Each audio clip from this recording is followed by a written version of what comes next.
Sir আপনি আমাদের কোন কোন চ্যাপ্টার গুলো পড়াবেন, মানে কোন কোন ল গুলো পড়াবেন? আপনাদের কি অন্য কোনো ল টিচার পড়াচ্ছেন? Yes sir. আহ, স্যার ইয়ে- স্যার ইয়াসিন মিয়া স্যার বলছে স্যার উনি ব্যাংকিং অ্যাক্ট 1991 আর কোম্পানি হুম, অ্যাক্ট 1994 পড়াবে। আচ্ছা। তো আপনাদের আমি তো পড়াচ্ছিলাম না ধারাবাহিকভাবে। আপনি কোম্পানি একটা ওয়াইন্ডিং আপ পর্যন্ত শেষ করছিলেন স্যার। হুম,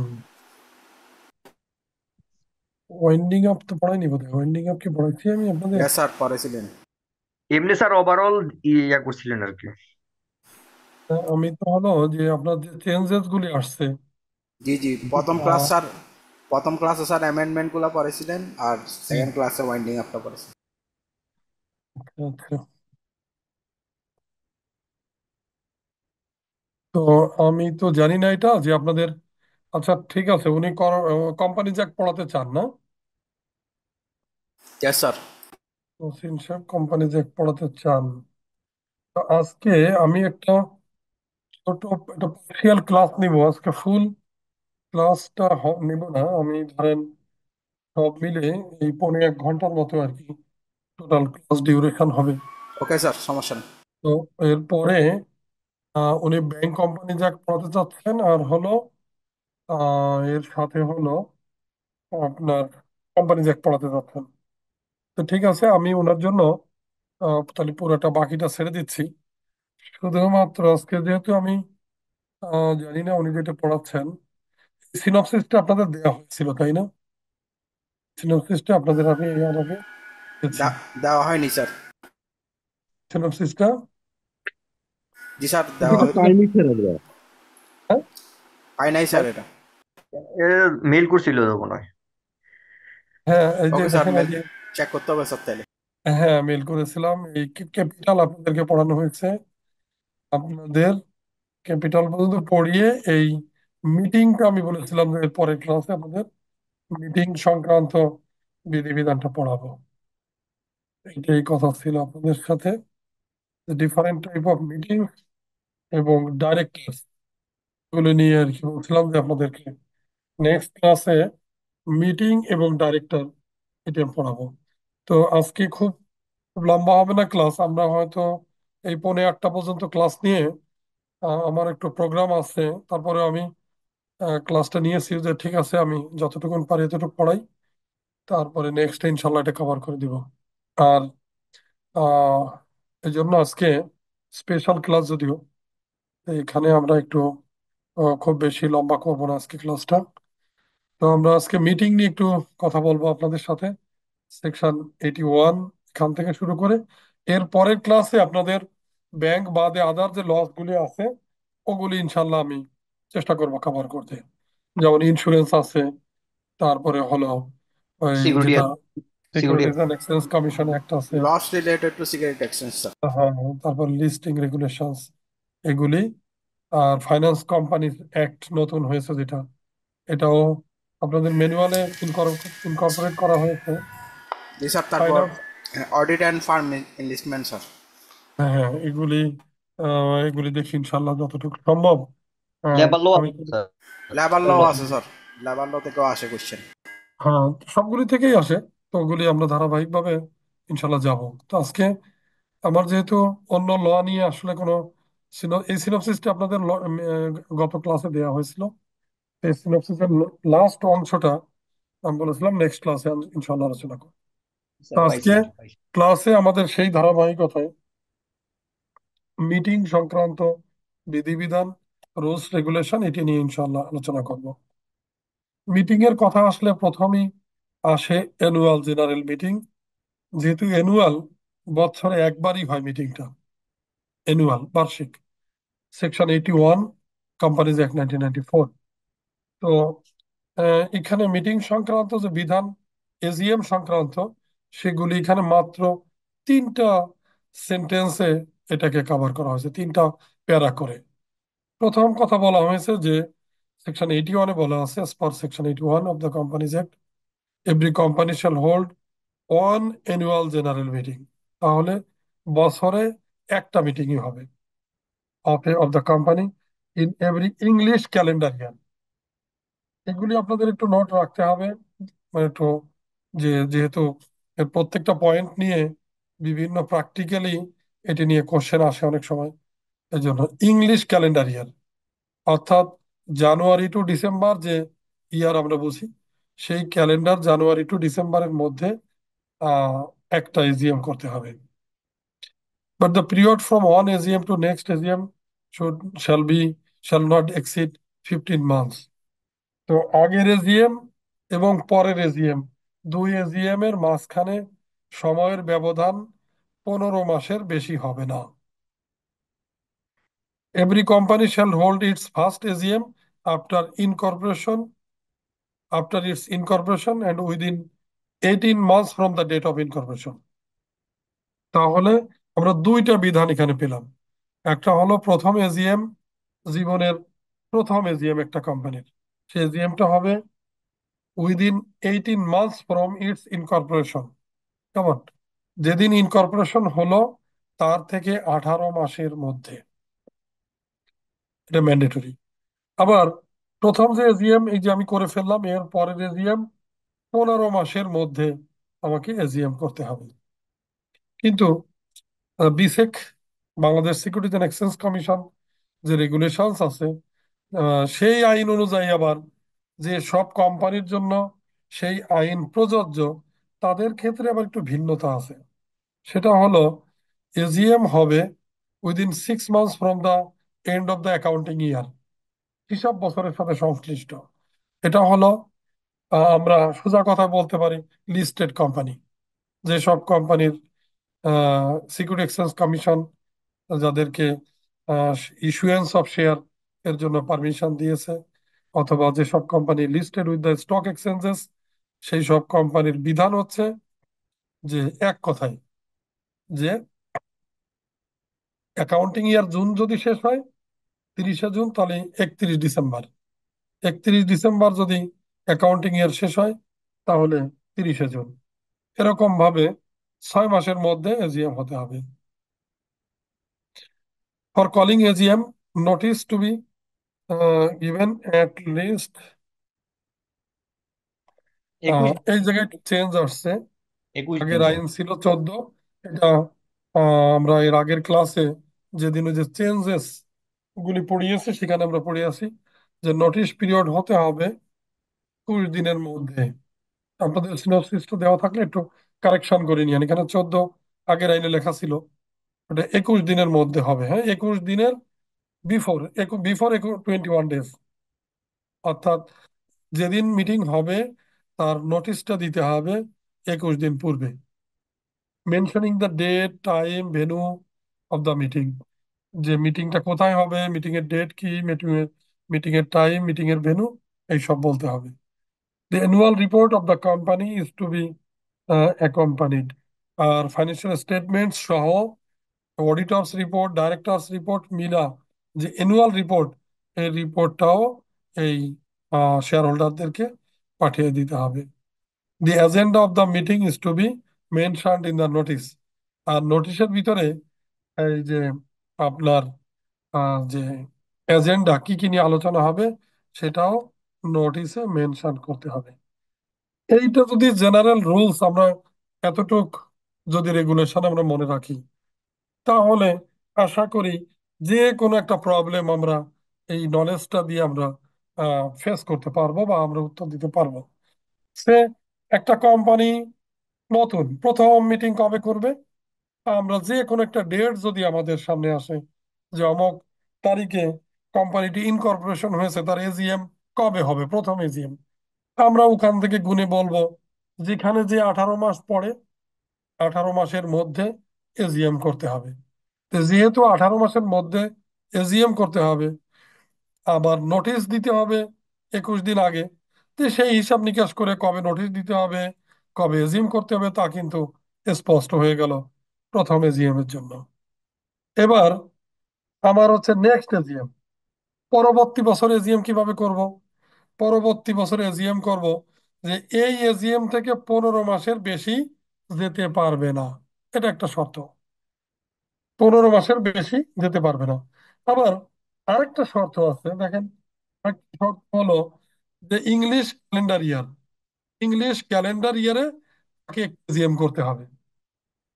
আমরা যদি এখানে এখানে যদি একটা ডেট ফিক্সড করি, এখানে যদি একটু করি যে কোন কোম্পানির কি ধরনের এজিএম হবে, তা কিন্তু আমরা একটু আর্টিফিশিয়ালি লেখালেখি করে যদি করে নেই তাহলে ভালো হবে। তো দেখা যায় যে সে একটা কথার কথা, একটা কোম্পানি সে জুলাই মাসে এজিএম করলো, তার 18 মাস জুলাই পড়ে, জুলাই 31 পড়ে, সে জুলাই 31 2000, সে 2023 এরকম একটা জিএম করলো। এখন পরবর্তী জিএম এখান থেকে 18 মাস, কেমন? তো July to June, July to জুনে যে এই এজিএমটা সে কিন্তু করেছে, সে এটা হলো আহ সে জুলাই মাস 2023 সালের এজিএমটা করে ফেললো। কেমন?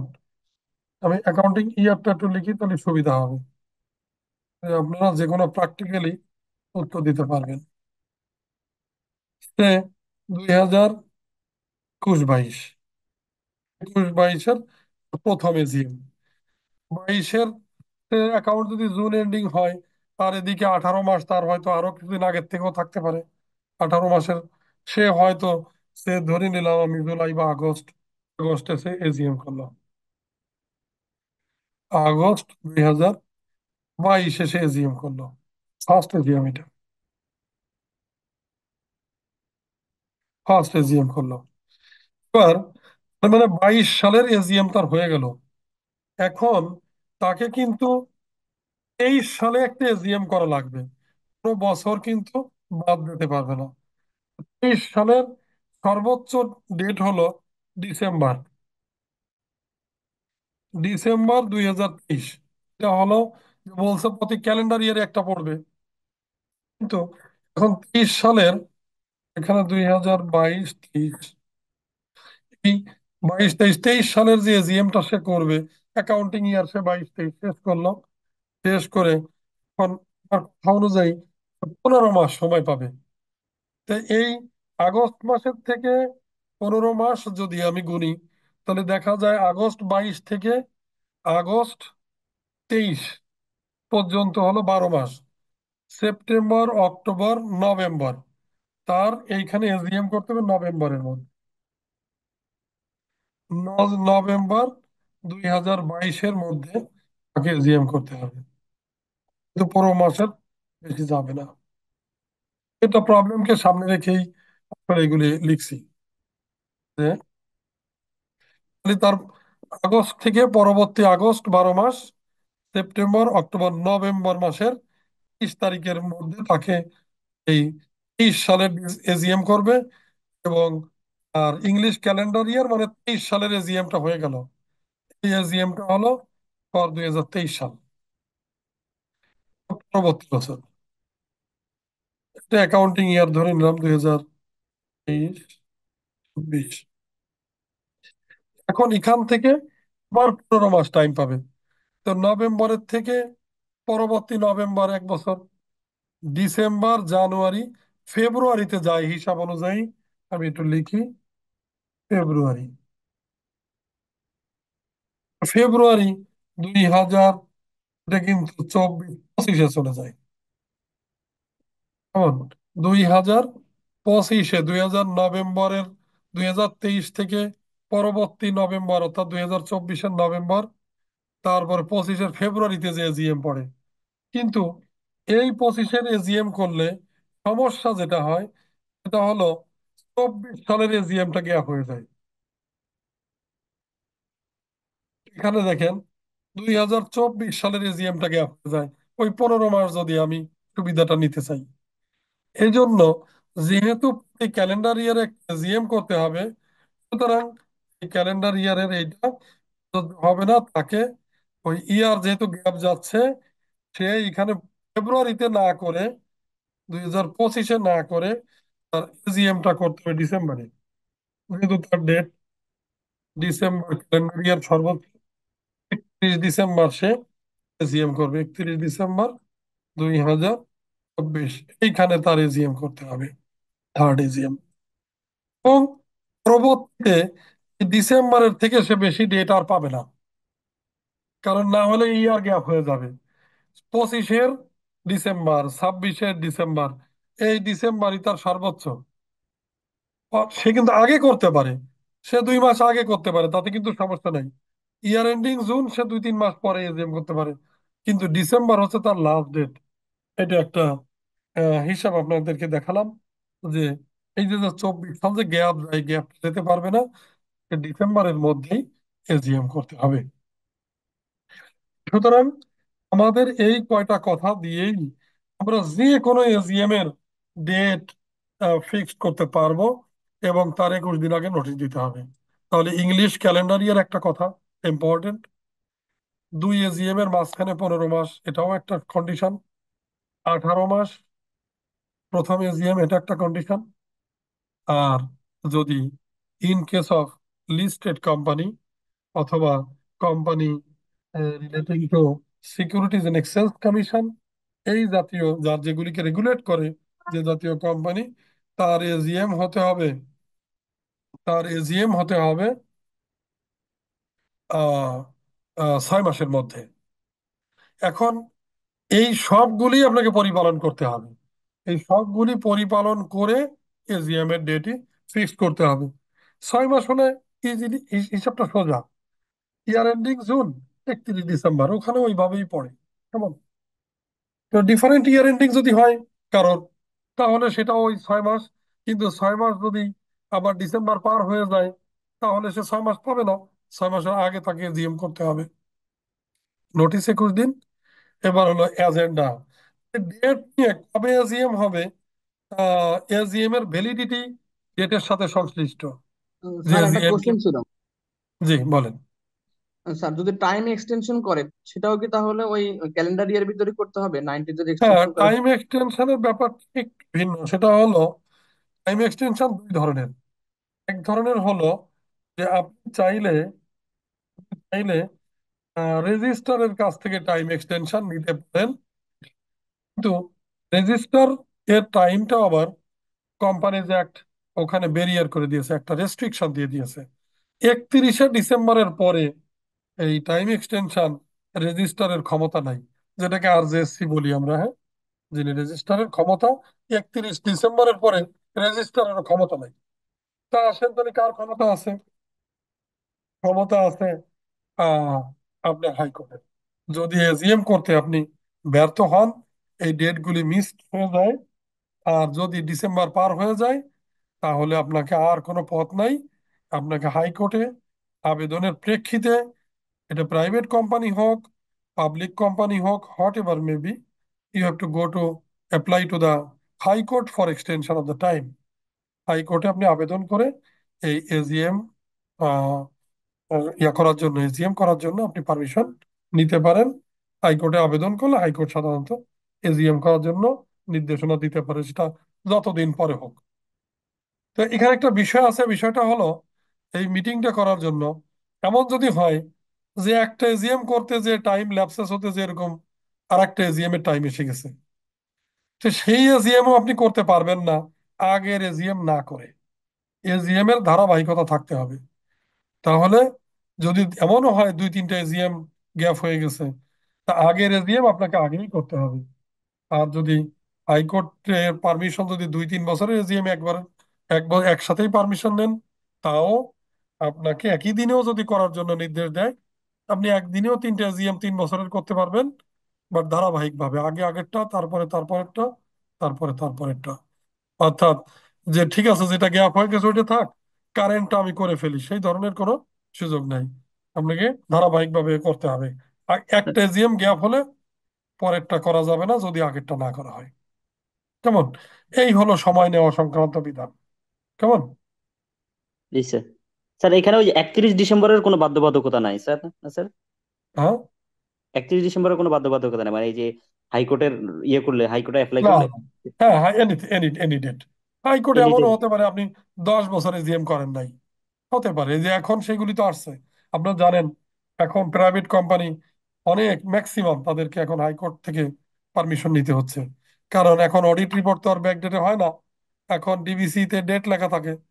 এখন এই জন্য আপনাকে, এখন আগে অডিটটা যদি ব্যাকডেটে করা যেত তাহলে এজিএম কাগজে কলমে প্রাইভেট কোম্পানি দেখা দিতে পারতো, কিন্তু এখন তো সেই সুযোগ নাই। সুতরাং সবাইকে হাইকোর্টে যেতে হচ্ছে। এখন একটা কোম্পানি 10 বছর অডিট করে নাই, তাহলে 10 বছরই একসাথে হাইকোর্টে যেতে হচ্ছে। সুতরাং এখানে ডিসেম্বর আর নভেম্বর বলে আর কিছু নাই। আপনি হাইকোর্টে যখন যাবেন সব ওপেন, আপনার এখন আর কোনো হিসাব নিকাশ দরকার নাই। পারমিশন চাইলে উনি পারমিশন দিলে 10 বছর পরেও 10 বছর আগে রেজিএম করতে পারবেন। স্যার এক্ষেত্রে পেনাল্টির যে বিষয়টা আছে স্যার সেটার ক্ষেত্রে? না, পেনাল্টি সেটা কোর্ট নির্ধারণ করে দেবে। কোর্ট নির্ধারণ আচ্ছা করবে, আচ্ছা, জি কারণ স্যার। এখানে তো অনেক খরচ হবে। এই হাইকোর্টে পারমিশন জি করলে জি সব স্যার, জি পেনাল্টি স্যার, টেনাল্টি যা আছে সবই দেওয়া লাগবে, জি স্যার এখানে। সবই আসবে। যখনই আপনি এই ইয়াটা ডেটা ইনপুট দিবেন, জিএম করে আপনি যখন রিটার্ন জমা দিবেন, ইনপুট দিলেই ওখানে সব পেনাল্টি সব সব চলে আসবে, সব দেওয়া জি লাগবে। স্যার। কেমন? অর্থাৎ আর জিএসসির যে, এখন তো অনলাইন না, আগে পেনাল্টি কি আর আলাদাতে দিতে হতো, এখন তাই নাই। এখন যখনই আপনি 2 বছর আগের জিএম এর শিডিউল 10 আপনি এখনই ইনপুট দিতে যাবেন, তখনই আপনার ওই পেনাল্টি সব চলে আসবে ওখানে, এবং এটা ব্যাংকে জমা দিতে হবে। আর হাইকোর্ট আমার একটা বিভিন্ন ধরনের বিষয় করে, সেটা হলো আপনি যখন আবেদন করবেন পেপারে বিজ্ঞপ্তি দিতে হবে, 2টা পেপার, ইংলিশ পেপার, বাংলায় নোটিফাই করতে হবে, সেটা একটা খরচ। দ্বিতীয় হলো কোনো ডোনেশনের কথা হুকুম দিতে পারে, যে আপনি অন্যায় করছেন, ঠিক আছে, একটা পেনাল্টি জমা দেন। সেখানেও আবার কোনো সমাজ এর কল্যাণমূলক কোনো কাজে সেটাও বলতে পারে, এরকম বলে থাকে সাধারণত। হ্যাঁ, এগুলি অবশ্য আইনে লেখা নেই। আর যেটা এজিএম না করার যে পেনাল্টি, সেটা আপনার ধরো ব্যাংক অ্যাকাউন্টের মাধ্যমে পেমেন্ট করতে হবে। ক্লিয়ার? জি স্যার। স্যার একটা ছিল, স্যার যদি অডিট করা থাকে কিন্তু বাট এজিএম এ আরজেসি তে সাবমিট করে না, সেক্ষেত্রে কি স্যার হাইকোর্টে নিতে হবে? অডিট করলে প্রাইভেট কোম্পানি যদি হয়, অডিট যদি ডিউ টাইমে করা থাকে, অর্থাৎ ডিসেম্বরের আগে 21 দিন আগের যে নোটিশ পিরিয়ড আগে যদি আপনার অডিটটা করা থাকে অ্যাটলিস্ট, তাহলে থার্ড পার্টির সাথে আপনার কোনো কাজ নাই আর। ও মানে আচ্ছা আপনার আচ্ছা। এজিএম করার জন্য, যেহেতু প্রাইভেট কোম্পানিতে তো ওয়াইফ অ্যান্ড হাজবেন্ড বা ফ্যামিলি মেম্বার, নিজেরা নিজেরা, প্রাইভেট কোম্পানিতে আসলে বন্ধু, ফ্রেন্ডস, তারা পেছনের ডেটে এজিএম দেখায় দিতে পারে, তাতে কোনো বাধা সৃষ্টি হয় না। তো সেই ক্ষেত্রে যেটা হবে, শিডিউল 10 এর যে পেনাল্টি, ওটা আপনাকে দিতে হবে। ওই রিটার্ন তো জমা হচ্ছে দিয়ে যে আসলে আপনি পেনাল্টি যেটা এখন মিনিট দেওয়া হয়। মিনিট অ্যাপস এর মাধ্যমে সেটা হচ্ছে ইয়ে করতে পারেন। ঠিক আছে sir, thank you sir. Use করা দেব। স্যার আর কোনো স্যার ওই যে ডিবিসি ডেটের যে ডেটটা পড়ে ওটার আহ, মানে 15 মাসের ভিতরে মানে 21 দিন হাতে রাখি করতে হবে বিষয়টা কি না, অডিট তো অডিটের মতো, অডিট যেদিনই করবেন সেদিনের ডেট পড়বে, সেদিন ডিবিসি জেনারেট হবে। ওটা তো আর আপনি ডেট চেঞ্জ করতে পারবেন না, আপনার ওই ডেটই বসাতে হবে। ডিসেম্বরের? তারপরে কোম্পানি যারা, তারা তাদের ওইভাবে জিএম ঠিক করে নিবে। অডিট রিপোর্ট না পেয়ে তো আর করতে পারবে না অডিট রিপোর্ট, কারণ এজিএম, এই অডিট রিপোর্ট এটা একটা এজেন্ডা একটা মিটিং এর, সুতরাং এটাও লাগবে।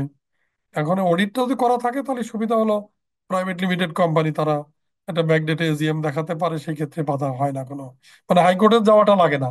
পেনাল্টিটা দেওয়া লাগবে, হাইকোর্টটা শুধু সে হয়তো ইয়া পাবে আর কি, মানে সে এই সুযোগটা সে নিতে পারে ইচ্ছা করলে, এটা বোঝা যাবে না। কেমন? আর যদি ওখানে এমন কোম্পানি হয় ফর্মালি, যে না, অন্য কোনো শেয়ার হোল্ডার আছে, তারা অবজেকশন দিবে যে না, ব্যাক ডেটে করা যাবে না, এখন ডেটেই করতে হবে, তাহলে হাইকোর্টের পারমিশন নিয়েই করতে হবে, প্রাইভেট কোম্পানি হলেও। কেমন? আর কোনো কোশ্চেন আছে আপনাদের?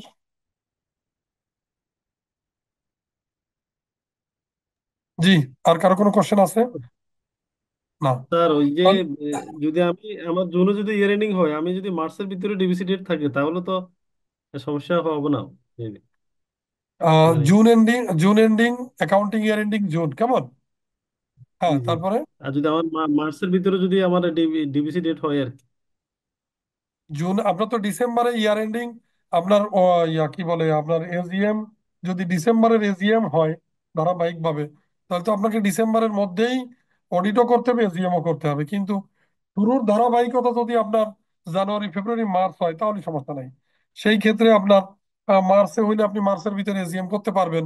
যদি 18 মাস আগের এজিএম যদি আপনি মার্চ মাসে করে থাকেন, এই এজিএমও আপনি করতে পারবেন। বা আগের যদি আপনার আহ, গত এজিএম এর সাথে সংশ্লিষ্ট করে যদি কোনো ইয়ার গ্যাপ না যায়, অর্থাৎ গত বছরের এজিএম আপনি জানুয়ারিতে ফেব্রুয়ারিতে করেছেন, ফেব্রুয়ারি মনে করেন 2023-এ করেছেন, তাহলে আপনি 24-এর ফেব্রুয়ারিতে একটা করলেন, 25-এর ফেব্রুয়ারিতে করলেন, সেই ক্ষেত্রে আপনার ওইভাবেই করতে পারবেন, মার্চ পর্যন্ত আপনি করতে পারবেন। কিন্তু সেটা সেটার ক্ষেত্রে আপনার বাধা হবে না, কিন্তু সেটা দেখতে হবে আগের রেজিম আপনি কখন করছেন। মানে কোম্পানি কিন্তু শুরু থেকেই মানে পনেরো যেটা করছে পনেরো মাস এটাই হবে। ক্রস করতে পারবে না, এটা আর কি স্যার।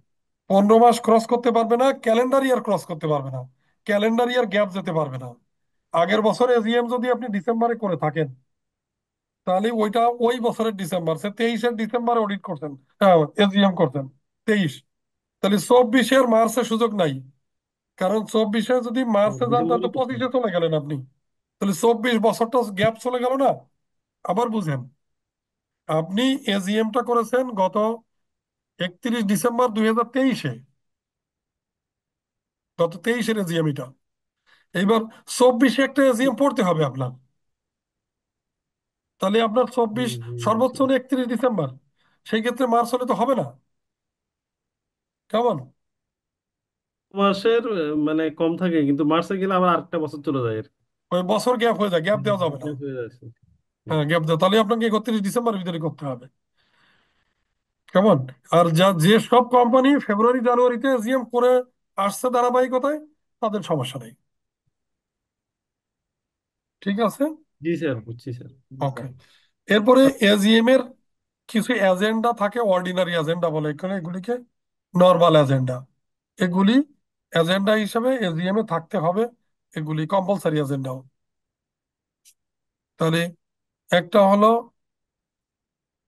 এটা হলো 1 নম্বরে হলো adoption of annual financial statement and auditors report দেওয়ার। এই যে 1 নম্বরে অডিটরস রিপোর্ট আর ফাইন্যান্সিয়াল স্টেটমেন্ট, বা এটা যেটা অ্যাকাউন্টস আর অডিটরস রিপোর্ট, এটা অ্যাডপশন মানে অ্যাপ্রুভাল এর জন্য এজিএম এ প্লেস করতে হবে ফাইন্যান্সিয়াল স্টেটমেন্ট। 1 নম্বর এজেন্ডা ধরেন। 2 নম্বরে হচ্ছে ডিভিডেন্ড সংক্রান্ত রুলস রেগুলেশন, ডিভিডেন্ড সংক্রান্ত বিষয়, অর্থাৎ ডিভিডেন্ড দিচ্ছেন কি দিচ্ছেন না, এই dividend declaration as per recommendation of the board of directors, সেই বিষয়টাও এজিএম এ আলোচনা করতে হবে। এটা একটা ম্যান্ডেটরি এজেন্ডা। আর অ্যাপয়েন্টমেন্ট অফ অডিটরস, এটা একটা ম্যান্ডেটরি এজেন্ডা। এবং and to fix their remuneration, তাদের রিমুনারেশন কত হবে। অ্যাপয়েন্টমেন্ট অফ ডাইরেক্টরস, ডাইরেক্টরের যদি কোনো অ্যাপয়েন্টমেন্ট থাকে বা রোটেশন অফ ডাইরেক্টর, সেই বিষয়টা এখানে আসবে। Any other matter with the permission of. তার মানে এই চারটা উপরের যে চারটা এজেন্ডা, এটা আসলে কম্পালসারি এজিএম এ থাকতে হবে। এবং এর ভিত্তিতে যে ডিসিশনটা হয়, এটাকে ডিসিশনটা হয়, এই ডিসিশনটা মেজরিটি ভোটে হয়। মনে রাখবেন, majority vote of the members present, হ্যাঁ,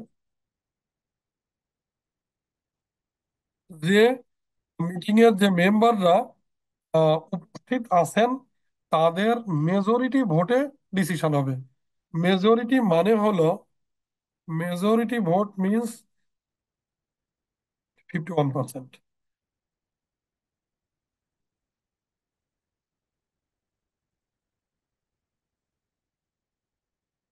স্যার, এখন 51%, ধরেন 100 জন মেম্বার আছেন, এখন 51% লাগবে। এখন প্রত্যেকের ধরেন একটা করে শেয়ার, এখন 51% লোক উচিত থাকলো না, তাহলে আমার কি হবে এজেন্ডা গুলো? না, 51% উপস্থিত থাকবে না কেন, যে কয়জন থাকবে এই কয়জনের 51%। ও আচ্ছা, দশ যে জন থাকলে 10 জনের যে শেয়ার হোল্ডিং, আর 51%। 5 জন থাকলে 5 জনের। আমার কোরাম যদি হয়ে যায়, কোরাম মেমোরেন্ডাম আর্টিকেলে বলা থাকে যে 3 জন বা 2 জন বা 5 জন মেম্বার থাকলে কোরাম, বাস 5 জন থাকলে 5 জন নিয়ে এজিএম হবে। 10 জন থাকলে ভালো, আলহামদুলিল্লাহ।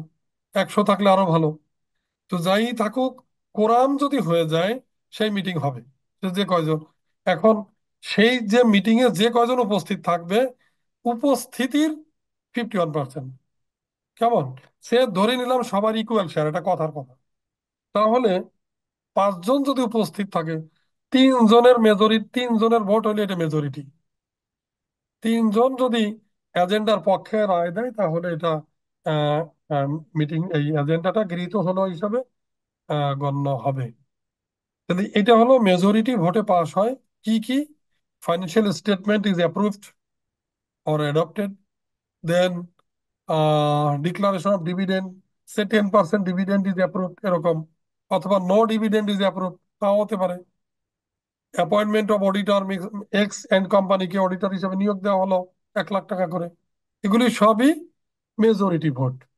কেমন? এর আগে আমরা জেনেছি, আপনাদেরকে আমি পড়িয়েছি, সেটা হলো স্পেশাল রেজলিউশন যদি নিতে হয়, তাহলে 75%, 3/4 মেজরিটি। কেমন? স্পেশাল এজেন্ডা 3/4 মেজরিটি লাগে। কিন্তু এই জাতীয় এজেন্ডা, এটা অর্ডিনারি রেজুলেশন, উপরে লিখে দিয়েছি দেখেন, যে উপরে লেখা আছে অর্ডিনারি রেজুলেশন। এগুলি এগুলি অর্ডিনারি রেজুলেশন, এগুলি মেজরিটি ভোটেই পাস হবে। আর এই এজেন্ডাগুলি থাকতে হবে। আহ, এইখানে যদি কোনো স্পেশাল রেজুলেশন, এই এজিএম এ যদি কোনো স্পেশাল রেজুলেশনও নেওয়া যেতে পারে, ডিসিশন, তার সেই ক্ষেত্রে ভিন্ন, তার নোটিশ ভিন্ন, তার ডিসিশন 75% ভোট লাগবে, অন্যান্য সব বিষয়গুলি। জাস্ট এ মিনিট, আমার একটু ব্যাটারিটা একটু, অ্যালার্মটা আমি একটু ঠিক করে দিই, ব্যাটারিটা।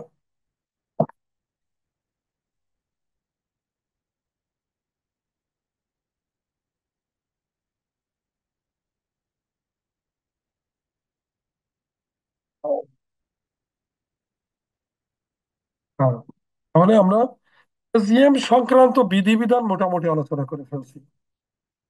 এখন আপনারা কোশ্চেন করেছেন, যদি আপনাদের আর কোনো কথা থাকে জানতে পারেন ইনশাআল্লাহ। স্যার এরপরে স্পেশাল বুঝাইতে কোনটা বুঝাইলেন স্যার? স্পেশাল যদি সেটা, এজেন্ডা। এটা নিচে আসছে, নিচে আমরা আসছি। সাব রেজুলেশন নিয়ে আমাদের আগের ক্লাসে অনেক ডিসকাশন হয়েছে, আপনারা যদি থেকে থাকেন, না থাকলে আবারও এখন আলোচনা হবে ইনশাআল্লাহ। এখন আসেন এক্সট্রা অর্ডিনারি জেনারেল মিটিং। দেখেন স্পেশালি, দেখেন স্পেশাল রেজুলেশন, হ্যাঁ, এই যে এটা আমাদের ধারাবাহিকতা ভাবে আসবে, সুতরাং একটু অপেক্ষা করেন, আপনি এটা পেয়ে যাবেন। এখন হলো এক্সট্রা অর্ডিনারি জেনারেল মিটিং, এটা নিয়ে আমরা একটু আলোচনা করি। এটাকে ইজিএমও বলা হয়, এতক্ষণ বললাম, তখন বললাম হলো এজিএম, এখন হলো ইজিএম। ইজিএম বা ইওজিএমও বলা হয় অনেক সময়, EGM, extra ordinary general meeting বা ইজিএম। এটার রুলস রেগুলেশন সম্পর্কে সেকশন 84, এখানে বলা হচ্ছে, the above meeting can be called on requisition from the holder of 1/10 member or 1/10 holders of paid up capital। 3 ভাবে মিটিংটা ডাকা যায়, সরি 2 ভাবে। একটা হলো ম্যানেজমেন্ট যদি মনে করে তারা একটা এই ইজিএম ডাকতে পারে, আবার যদি শেয়ার হোল্ডার মনে করে তাও ডাকতে পারে। দুই দুই দিক থেকেই এই মিটিংটা করার সুযোগ রয়েছে।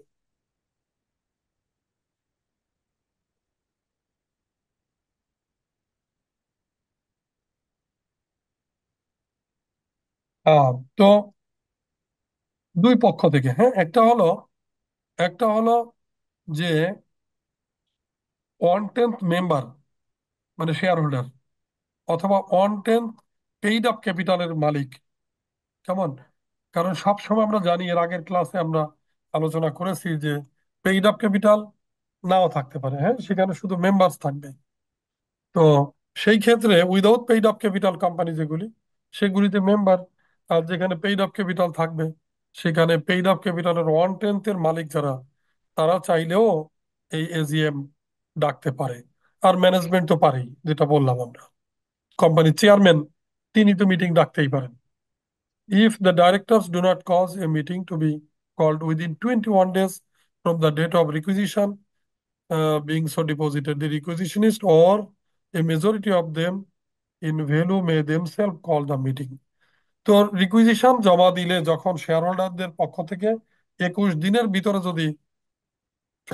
যদি মিটিং না ডাকে, তাহলে ওই শেয়ার হোল্ডাররা নিজেদের ভিতরে নিজেরাই একটা মিটিং, নিজেরা ভিতরে একটা আলোচনা মিটিং করতে পারে। But in neither case any meeting so called shall be held within 3 months from the date of deposit of the requisition। তার মানে খুবই ইম্পর্টেন্ট, এটি একবার পরীক্ষা আসছিল কিছুদিন আগে, যে যদি শেয়ার হোল্ডাররা মিটিং ডাকে তাহলে এই মিটিংটা রিকুইজিশন দেওয়ার থেকে পক্ষ থেকে কত দিনের মধ্যে, এটা 3 মান্থস, 3 মাসের মধ্যে মিটিংটা কিন্তু হতে হবে। 3 মাসের পরে হলে এই মিটিংটা কার্যকরী হবে না। উইদিন 3 মান্থস, এই যে এটা, অর্থাৎ রিকুইজিশন জমা দেওয়ার মধ্যে থেকে 3 মাসের মধ্যে এই মিটিংটা হতে হবে। 3 মাসের পরে যদি এই মিটিংটা হোল্ড করা হয় তাহলে এই মিটিংটা কার্যকরী না, এটা বাতিল হয়ে যাবে। Notice for holding the meeting is to be given at least for 21 days before the date of the meeting. আর এই মিটিং এর জন্য এটা বছরে যে কোনো সময় করা যেতে পারে, এবং এটার জন্য 21 দিনের নোটিশ দিতে হবে। The agenda of the meeting is to be mention in the notice. আর নোটিশে মিটিং এর এজেন্ডা কি সেটা উল্লেখ করতে হবে। এটা হলো রুলস। কি বিধান? যে যদি কোম্পানির চেয়ারম্যান, কোম্পানির ম্যানেজমেন্ট যদি চায় যে আমরা একটা ইজিএম করা দরকার, তাহলে তারা ইজিএম ডাকতে পারে, এখানে আর কোনো কথা নাই।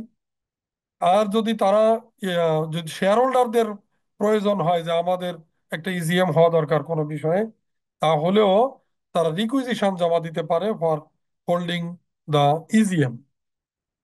তো এটার পরে যদি 21 দিনের মধ্যে ম্যানেজমেন্ট মিটিং হোল্ড করার জন্য কোনো রকমের করার জন্য যদি কোনো ব্যবস্থা না নেয়, তাহলে রিকুইজিশন যারা জমা দিয়েছে তারাই এই মিটিংটা রাখতে পারে। নিজেদের ভিতরে একটা মিটিং করে একটা ডেট ফিক্স আপ করে নোটিশ দিয়ে এই শেয়ার হোল্ডাররাই মিটিং ডাকতে পারে। যাও, উভয় পক্ষের মিটিংটা 3 মাসের মধ্যে হতে হবে from the date of requisition, আর তার জন্য 21 দিন পূর্বে নোটিশ দিতে হবে।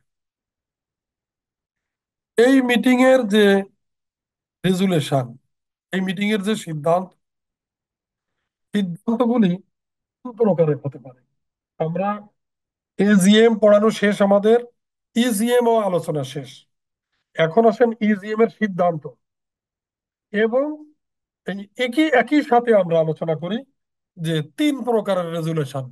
একটা হলো ordinary resolution, special resolution, extra ordinary resolution. আমরা রেজুলেশনও পড়াবো, তার সাথে ইজিএম এর রেজুলেশনটাও আমরা একই সাথে আলোচনা করবো ইনশাল্লাহ। অর্ডিনারি রেজুলেশন হলো এজিএম এর সাথে সংশ্লিষ্ট, অর্থাৎ অর্ডিনারি এজেন্ডার সাথে জড়িত। কেমন অর্ডিনারি এজেন্ডা কি মনে আছে তো আপনাদের? ওই যে সেই চারটা, এই একটু আগে আলোচনা, এই চারটা অর্ডিনারি রেজুলেশন। মেজরিটি ভোটে পাস হয়, 51% ভোটে পাস হয়। এটা একটা এজিএমও হতে পারে, কিন্তু কোনো কোনো সময় এই মিটিংটা, এই অর্ডিনারি রেজুলেশনটা ইজিএমেও আসতে পারে। যে কোনো একটা এজেন্ডা বাদ পড়ে গেছে, ওটা ইজিএম এ আলোচনা করেও অর্ডিনারি রেজুলেশন হিসাবেও করে নেওয়া যেতে পারে। তো কিন্তু এজেন্ডা হবে ওই চারটার মধ্যে একটা, অর্ডিনারি রেজুলেশন, অর্থাৎ যেগুলি মেজরিটি ভোটে পাস হয় তাকে বলা হয় অর্ডিনারি রেজুলেশন। এবার হলো স্পেশাল রেজুলেশন। স্পেশাল রেজুলেশন হচ্ছে সাধারণত ইজিএম এ করা হয়, সাধারণত ইজিএম এ। বাট কোনো কোনো সময় এটা এজিএম এর মধ্যেও আলাদা নোটিশ দিয়ে ওই ডেটেও এটা স্পেশাল রেজুলেশন নেওয়া যেতে পারে। আর এক্সট্রা অর্ডিনারি রেজুলেশন এটাও সাধারণত ইজিএম এ নেওয়া হয়। তাহলে আমরা ধরে নিলাম স্পেশাল রেজুলেশন এবং এক্সট্রা অর্ডিনারি রেজুলেশন ইজিএম এর সাথে সংশ্লিষ্ট। রেজুলেশন হচ্ছে কি গৃহীত সিদ্ধান্ত, হ্যাঁ, তাকে রেজুলেশন বলা হয়। এখন স্পেশাল রেজুলেশন নিয়ে আমাদের গত ক্লাসগুলিতে ব্যাপক আলোচনা হয়েছে। স্পেশাল রেজুলেশন হলো, এই রেজুলেশনটা এমন একটা রেজুলেশন যেটা 3/4 মেজরিটি ভোটে পাস হয়। এর আগে যেরকম আমরা একটু আগে বললাম যে মেজরিটি ভোট, কিন্তু এখানে লাগে কিন্তু 3/4 মেজরিটি। হ্যাঁ, 3/4 মেজরিটি ভোট, অর্থাৎ 75% ভোটে পাস হইতে হবে of the member present in person or proxy, যেটার জন্য 21 দিন নোটিশ দেওয়া হয়েছে। এবং যার জন্য নোটিশের ভিতর বলে দেওয়া হয়েছে যে এই এই এজেন্ডাটা স্পেশাল রেজলিউশন হিসাবে পাস করার জন্য আমরা উপস্থাপন করছি, এটা বলতে হবে। অর্থাৎ নোটিশে বলা থাকবে যে ইন্টেনশন হচ্ছে টু পাস স্পেশাল রেজলিউশন। এখন এই ইজিএম এ কি কি ধরনের স্পেশাল রেজলিউশন হতে পারে সেগুলি আমরা, তাও আমাদের আগের ক্লাসে বিভিন্ন সেকশন পড়াতে যে আলোচনা হয়েছে, ওইগুলির সামারিটা এখন শুধু দেখতে পারবেন। স্পেশাল রেজুলেশনস আর necessary for the following purposes, section 87। কি কি? To change the name of the company, কোম্পানির নাম পরিবর্তন। সেকশন 11-এ বলা আছে, যে কোম্পানির নাম পরিবর্তন করতে গেলে স্পেশাল রেজুলেশন লাগবে। এটা অর্ডিনারি রেজুলেশন দিয়ে হবে না। কেমন? তাহলে কোনো সময় যদি কোম্পানির নাম পরিবর্তনের প্রয়োজন হয়, ম্যানেজমেন্ট মনে করে, তাহলে সে কি করবে? সেটা স্পেশাল রেজুলেশন করবে, নাম পরিবর্তন। তারপরে, হ্যালো, ওয়ালাইকুম আসসালাম।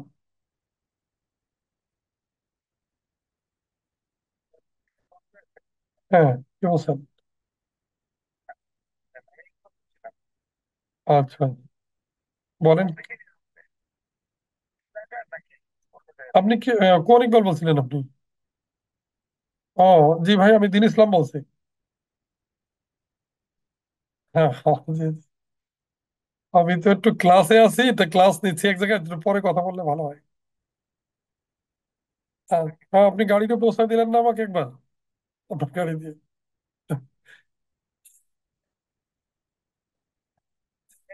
হ্যাঁ, হ্যাঁ, আমি আমি ফোন দিবানি আপনাকে, আমি ইনশাল্লাহ। ওকে।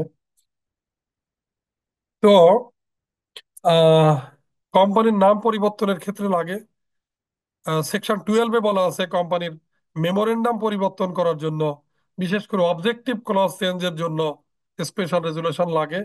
কোম্পানির আর্টিকেল অফ অ্যাসোসিয়েশন এর সংক্রান্ত কোনো চেঞ্জ লাগলে আর্টিকেল অফ অ্যাসোসিয়েশন, তো সেই ক্ষেত্রে স্পেশাল রেজুলেশন প্রয়োজন হয়।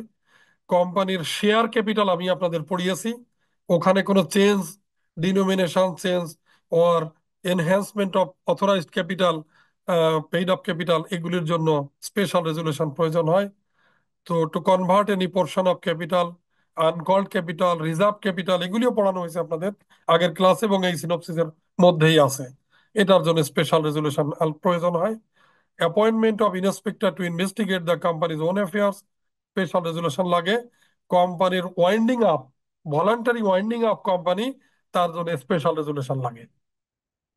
তাহলে আমরা স্পেশাল রেজুলেশনের পারপাস কি, স্পেশাল রেজুলেশন কিভাবে নেওয়া হয়, এবং তার বিধান ওই ইজিএম, ওখানে আমরা সব বলে দিয়েছি, এখানে আপনাদের কভার হয়ে গেল। আরেকটা রেজুলেশন থাকলো, এক্সট্রা অর্ডিনারি রেজুলেশন, সেকশন 87-এ। সেটা হলো সাধারণত কোম্পানির voluntary winding up with the effect that the company cannot continue with huge liabilities and it is advisable to company should go on down। অর্থাৎ কোম্পানি এমন একটা অবস্থা যে এত দায় দেনা হয়ে গেছে, কোম্পানি আর চালানো সম্ভব না। সুতরাং এটাকে এখন এটাকে অ্যাডভাইস করা যেতে পারে যে কোম্পানি বন্ধ হয়ে যাক। এরকম একটা অবস্থা যদি হয়, এই জাতীয় কোম্পানি ভলান্টারি ওয়াইন্ডিং আপ যদি হয়, তাও স্পেশাল রেজুলেশনের মাধ্যমে। তারপরে স্পেশাল রেজুলেশন দিয়ে আহ, যেরকম ওয়াইন্ডিং আপ কোম্পানি করা যায় ভলান্টারিলি, আবার এক্সট্রা অর্ডিনারি রেজুলেশন দিয়েও করা যায়। আর কোনো ডাইরেক্টরকে তার নিজস্ব নির্ধারিত টাইম পার হওয়ার পূর্বে যদি তাকে রিমুভ করতে হয়, তাও এই স্পেশাল রেজুলেশন দিয়ে, এক্সট্রাঅর্ডিনারি রেজুলেশন দিয়ে করা যায়। তাহলে এক্সট্রাঅর্ডিনারি রেজুলেশনের মাত্র দুইটা পারপাস এখানে বলা হয়েছে, আর স্পেশাল রেজুলেশনের এখানে সাতটা পারপাস বলা হয়েছে, যদিও আরো কিছু পারপাস আছে, আমরা জাস্ট এক্সাম্পল হিসেবে দুটো এনেছি। এই হলো মিটিং সংক্রান্ত সব বিধিবিধান। এর সাথে থাকে বোর্ড মিটিং। বোর্ড মিটিং তো বোর্ড ডাইরেক্টরসরা তারা মেজরিটি ভোটে যে মিটিং গুলি করে, এটা কমন জেনারেল মিটিং না। এই এই হলো মিটিং সংক্রান্ত বিধিবিধান। কেমন? এইটুক নলেজ দিয়ে আশা করা যায় আপনারা যে কোনো মিটিং এবং যে কোনো রেজুলেশন সংক্রান্ত কোশ্চেন আসলে এটুক দিয়ে আপনারা ইনশাল্লাহ ফেস করতে পারবেন। এডিশনাল নলেজের জন্য আপনারা একটু বইপত্র দেখবেন, আশা করি আরো আপনারা ক্লিয়ার হয়ে যাবেন। স্যার, বোর্ড মিটিং যদি টাইমলি না করতে পারি, ঘোষণা দিলাম আমি করতে পারলাম না, তখন করণীয়? মিটিং মিটিং মিটিংটা টাইমলি করতে পারলাম না, আমার কোন meeting? Board meeting. Board meeting না করতে পারলে এটা কোনো সমস্যা না। বোর্ড মিটিং আপনি যে যে কোনো সময় বোর্ড মিটিং, সপ্তাহে, মাসে, অনেক করতে পারবেন। কোম্পানি অ্যাক্ট শুধু বলছে যেন যে কোয়ার্টারলি একটা মিটিং হয়, মানে 3 মাসে, হ্যাঁ 3 মাসে তো একটা মিটিং হয়। তো মিটিং তো হয় অনেক, মাসে মাসে 3-4টা করে বোর্ড মিটিং ডাকা হয়। না করতে পারলে সমস্যা নাই, আপনার অনেক পদ্ধতি আছে।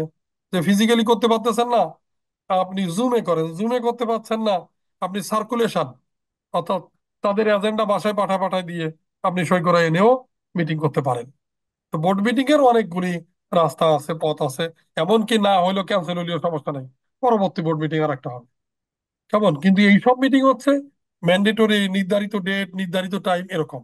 বোর্ড মিটিং তো ম্যানেজমেন্টের মিটিং, এটা কোম্পানির ম্যানেজমেন্ট যে কোনো সময় চায় তারা এমডি সাহেব মিটিং ডাকতে পারে, চেয়ারম্যান সাহেব মিটিং ডাকতে পারে, ডেকে তারা মিটিং করবে, ডাইরেক্টররা মিটিং করবে।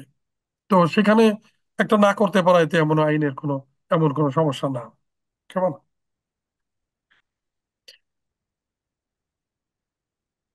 স্যার এরকম আরেকটা শুনছিলাম, আমার ক্লিয়ার না যে আজকে ডেটে না করতে পারো, নির্দিষ্ট পরবর্তী ওই সেম দিনে সেম সময় যে করা লাগে, এটা হ্যাঁ, এটা এটা হলো এজিএম সংক্রান্ত। হ্যাঁ, ও এটা আচ্ছা। বোর্ড মিটিং না, এটা এজিএম এরই। এজিএম এরই তা হলো যে আপনি কোনো মিটিং এজিএম করতে পারলেন না, তো কারণে, সেটা কারণ হতে পারে সে চেয়ারম্যান উপস্থিত হতে পারলো না, কিন্তু এটা কোনো কারণিক বা কোনো একটা দুর্ঘটনা, বা আজকে হরতাল পড়ে গেছে, বা আজকে কোনো রায়টস বা এমন একটা প্রবলেম হয়েছে মিটিংটা করতে পারছেন না। তো মিটিংটাকে অ্যাডজর্ন করা যায়, অ্যাডজর্ন। অ্যাডজর্ন করলে কোনো কিছু বলা না থাকলে ঠিক সামনের সপ্তাহের এই দিনে একই জায়গায় মিটিং হবে বলে গণ্য হয়। অথবা আলাদা নোটিশ দিয়ে আবারও করা যায়, এটা কোনো সমস্যা না। টাইম আবার চেঞ্জ করা যায়, এটা সমস্যা না। কিন্তু সাধারণত ওই পরের সপ্তাহে একই দিন একইগুলি আর্টিকেলে বলা থাকে কোম্পানির, অ্যাডজর্ন মিটিং গুলি একই দিনে একই টাইমে পরের সপ্তাহে ওই জায়গায় হবে বলে গণ্য হয়। এটা একটা কমন রুলস আর কি। এটা এটি আপনি আইন, আর এমনি কোম্পানি আইনে কোন সেকশনে কি এটা উল্লেখ আছে? কোম্পানি না, এটা আর্টিকেল মেমোরেন্ডামে এগুলি বলা থাকে। এগুলি এইভাবে আপনি প্রত্যেক কোম্পানির আইনে, কোম্পানি সরি আর্টিকেলে ভিন্ন ভিন্ন ভাবে বলা থাকে যে মিটিংটা কিভাবে হয়। এগুলি internal regulation of the company, এগুলি বলা থাকে। আর আমাদের যে শিডিউল 1 আছে, এখানে আবার এগুলি বলা আছে শিডিউল 1-এ। কিন্তু শিডিউল 1 আপনি এগুলি ম্যান্ডেটরি ক্লজ না, এটা আপনার মতো করে এটা চেঞ্জও আপনি করতে পারেন। কেমন? জন মিটিং সাধারণত বছরের ভিতর হয়ে যাইতে হবে। এখন সেটা সামনের সপ্তাহ হতে পারে, 1 মাস পরেও হতে পারে। তবে ধরে নেওয়া হয় প্র্যাকটিস যে সামনের সপ্তাহে, এবং আর্টিকেলও এরকমই বলা থাকে অনেক সময় যে পরের সপ্তাহে এখানেই হবে। কিন্তু যাই হোক, হোক বা না হোক, শেয়ার হোল্ডাররা তো অবশ্যই শেয়ার হোল্ডারদেরকে জানানো হবে যে মিটিংটা আজকে এই কারণে হয় নাই, অমুক দিন হবে। কেমন? কিন্তু যাই হোক, ওই যে ডেট, ডেট পার হওয়া যাবে না।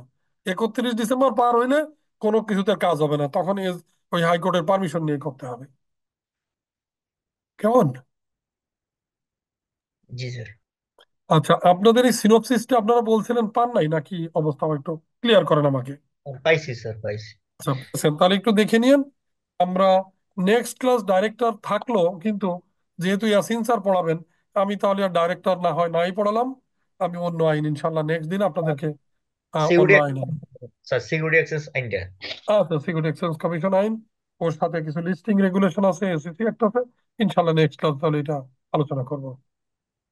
তো আজকে আমি আসলে আর লম্বা করতে পারছি না, আমার একটু প্রোগ্রাম আছে, একটু বেরোতে হবে। তো আপনারা ভালো থাকবেন ইনশাআল্লাহ, দোয়া করি, আমাদের জন্য দোয়া করবেন। আসসালামু আলাইকুম রহমতুল্লাহ বারাকাতুহু। আচ্ছা, এই আসসালামু আলাইকুম সিনোপসিসটা স্যার। দিয়ে দিন, আর এই সিনোপসিসটা আমাদেরকে একটু গ্রুপে শেয়ার করে দিয়েন। শেয়ার করে দিব স্যার উনি গ্রুপে। যে পেয়েছে যে আমাদের গ্রুপে দিয়ে দিলেও পারে, আর আপনি যদি মেইলে দেন তাহলে তো দিলেনই। আমি দিলে আপনাদের ওই যে চ্যাট বক্সে দিতে পারি এখনই, যদি স্যার আপনি গ্রুপে চান। দিয়ে দেন স্যার। আমি গ্রুপের মেইলে যেতে পারবো কিনা আমি ঠিক জানি না, আমি দিতে পারবো আপনাদেরকে। স্যার এখানে দিয়ে দেন স্যার। আমি চ্যাট বক্সে দিয়ে দিই, আপনারা এখনই নিয়ে নেন। এ কি আহ, একটু কারেকশন আছে, ওই 21 দিন আর 14 দিন, ওই কারেকশনটা আপনার একটু করে নিয়ে।